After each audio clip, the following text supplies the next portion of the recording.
देखो बांग्लादेश में क्या हुआ, बुनियादी तौर पे बांग्लादेश में यह हुआ कि इस्टेब्लिशमेंट, अदलिया जी और अवाम, मैं क्या कह रहा हूं, इस्टेब्लिशमेंट, अदलिया और अवाम ये शाना बशाना खड़े हैं। यहां निजाम की तब्दीली की लोग बात करते हैं, यहां निजाम नहीं निजामों की तब्दीली चाहिए।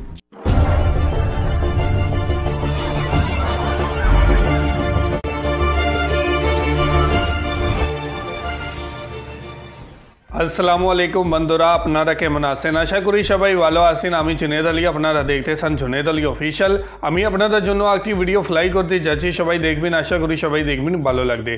आज बात करने वाले हैं पाकिस्तान की इस हालत की और बांग्लादेश के बेहतरीन दिनों की कि बांग्लादेश के हालात कैसे बेहतर हुए और पाकिस्तान आज कहां खड़ा है और बांग्लादेश आज कहां खड़ा है। आज इसी हवाले से पाकिस्तानी मीडिया के ऊपर क्या रिपोर्ट चल रही है, पाकिस्तान का मीडिया इसके ऊपर क्या कहता है, आज इसी हवाले से वीडियो है। वीडियो में जाने से पहले आप दोस्तों से गुजारिश है, अगर आप चैनल पर नए हैं तो चैनल को सब्सक्राइब करें, साथ बने बेल आइकॉन को भी दबाएं ताकि आपको वीडियो का नोटिफिकेशन सबसे पहले मिलता रहे। चलें वीडियो स्टार्ट करते हैं जी। 1 2 3 गो। हसन साहब, पाकिस्तान और बांग्लादेश का सोशल मीडिया पर एक कंपैरेटिव एनालिसिस चल रहा है जिसमें बांग्लादेश ने फीकस आमदनी, GDP growth, foreign exchange reserve और औसत उम्र और प्राइमरी एजुकेशन वगैरह में पाकिस्तान को पीछे छोड़ दिया है। मेरा तो मरियम कल का कॉलम इसी मौजू पे है, मुझे नहीं पता, चूंकि आपको पता है, आप सबको पता है कि मैं सोशल मीडिया वगैरह का मुझे तो पता ही नहीं क्या होता है वहाँ। जी मेरा कल का कॉलम ये इस सारी तफसील उसमें मौजूद है। अच्छा, एक बात मैं आपको बताऊंगा, पिछले सवाल के जवाब में कह रहा था कि जब तक जौहरी बुनियादी तब्दीलियां नहीं आती पाकिस्तान के हालात संभल सकते ही नहीं, जो मर्जी कर लो। अच्छा, अब इत्तफाक से ये दूसरा सवाल भी उसी नेचर का, उसी किस्म का है, तो वो सुन लो।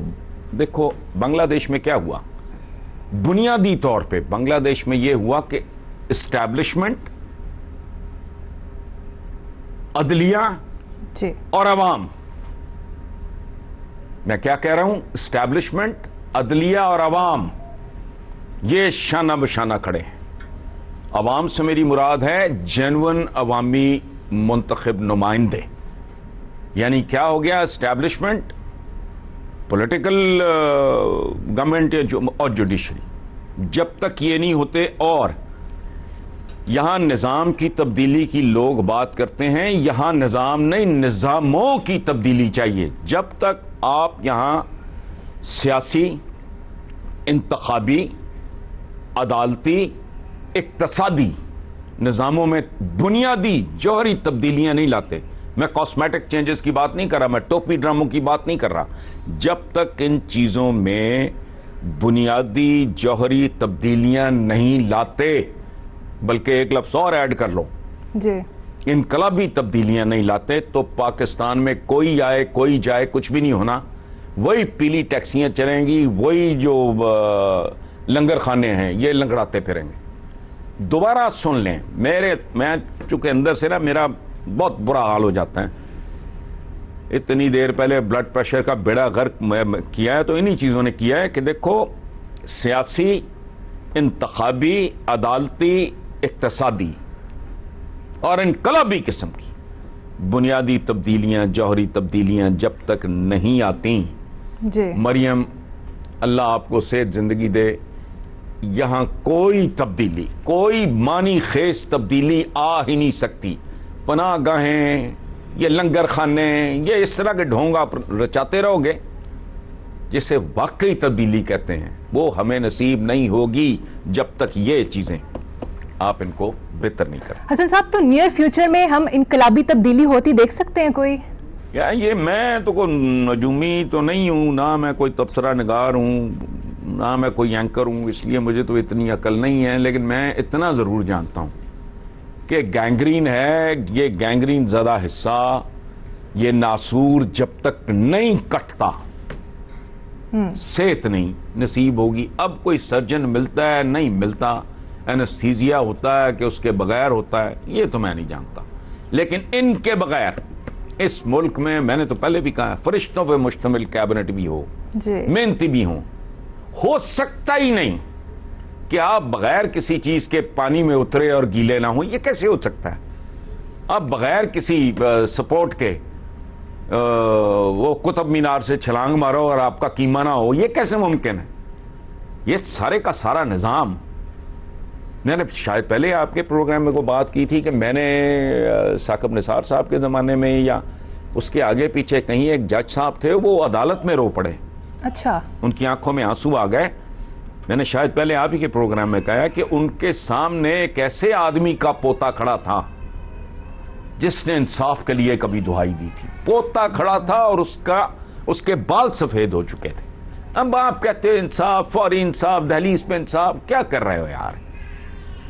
मैं तो कहता हूं बच्चा इस तरह पप्पी नहीं देता जैसे मुजरिमों को स्टे मिल जाते हैं। और एक से एक ट्रिक है और हम सब जानते हैं। पेशी पे पेशी पड़ रही है, तारीख पर, भाई कोई लाइन ड्रॉ करो जी, कोई उसका कोई टाइम लाइन हो, कोई भाई इतनी देर में यूं करना है। कुदरत का एक अपना निज़ाम है ना, तो उसी को देख के दुनिया पड़ी है, रंग बिरंगा मॉडल आपके सामने है। कोई इधर उधर से चोरी करके, चोरी भी क्या है, इट इज एवरीबॉडी। जैसे टेक्नोलॉजी है, गाड़ी किसी ने बनाई, टीवी किसी ने बनाया, फोन किसी ने बनाया, इस्तेमाल सारी दुनिया कर रही है। तो इस पे किसी ने कोई पेटेंट तो नहीं कराया हुआ। आप बेहतर कर लो। आपका निजाम, कोई निजाम भी कंटेम्प्रेरी है ही नहीं है जी। उसका असरे हाजिर के साथ कोई जोड़ है ही नहीं है। एंड ऑन टॉप दो चीजें जो मैं बड़ी देर से कह रहा हूं, प्राइमरी एजुकेशन और पॉपुलेशन मैनेजमेंट। आपने अभी बांग्लादेश के हवाले से भी ये बात की है जी कि पॉपुलेशन मैनेजमेंट, अगर वहां क्यों वो मुसलमान नहीं है, वो भाई ये तदाल म्याना रवि है, कंट्रोल करो इसको। तो जी ये थी वीडियो और बिल्कुल सही बातें की हैं। बांग्लादेश आज आगे है तो वहाँ की फ़ौज, वहाँ की गवर्नमेंट, वहाँ के लोग, वहाँ की अदालतें एक पेज पे खड़ी हैं। आज उनके फैसले एक तरह के हो रहे हैं और सभी मिल के कर रहे हैं। इस मुल्क को आगे बढ़ाने के लिए मिल के बढ़ा रहे हैं।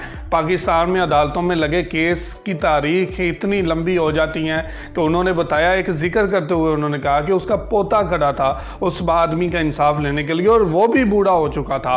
आज हमारे निज़ाम को ठीक करने के लिए कोई कदम नहीं उठाया जाता, बातें की जाती हैं। वो पीली टैक्सियाँ और ये लंगर खाने खोलने से मतलब कि फ्री के घर बनाने से या वहाँ पे लोगों को, गरीबों को खाना खिलाने से मुल्क ठीक नहीं होता। तो ये बात है कि इस निज़ाम को ठीक करने के लिए हमारी फ़ौज को, हमारी अदालतों को, हमारी गवर्नमेंट को, हमारे लोगों को एक पेज पे होना चाहिए और घर की तहलीज़ पे इंसाफ की बातें छोड़ के हमें अमलन काम करना चाहिए और लोगों को इस तरीके से एजुकेट करना चाहिए कि लोग आगे बढ़ सकें। इस मुल्क की तकदीर को बदलने के लिए फरिश्ते नहीं आएंगे, इस मुल्क को हम खुद ने ठीक करना है। हमारे निज़ाम इतने तबाहाल हो चुके हैं कि हम लोगों को ठीक करने के लिए भी बहुत ज़्यादा असलाहत लानी चाहिए, बहुत ज़्यादा इनकलाब लाना पड़ेगा। यहाँ को ठीक करने के लिए बहुत मुखलिस इंसानों को ढूंढना पड़ेगा। और कहाँ से ढूंढ के लाएं ऐसे इंसानों को जो मुल्क की तकदीर को बदलेंगे, मुल्क को ठीक करेंगे। आज हम लोग क्या कहते हैं, सिर्फ बड़ी बड़ी बातें ये मुल्क को ठीक नहीं करती। यहाँ पे अमलन काम करना पड़ेगा और सब चीज़ों को ठीक करने के लिए बहुत बड़े पैमाने पर तब्दीलियाँ लानी पड़ेंगी जो हम लोग नहीं लाना चाहते और ना ला रहे हैं। तो ये थी आज की वीडियो जी, बांग्लादेश कब और कैसे पाकिस्तान से आगे निकला, सारी इसके अंदर इंफॉर्मेशन थी। आप इस वीडियो के बारे में क्या कहना चाहते हैं, क्या कहेंगे, ज़रूर कमेंट करके हमें बताइएगा। बहुत शुक्रिया।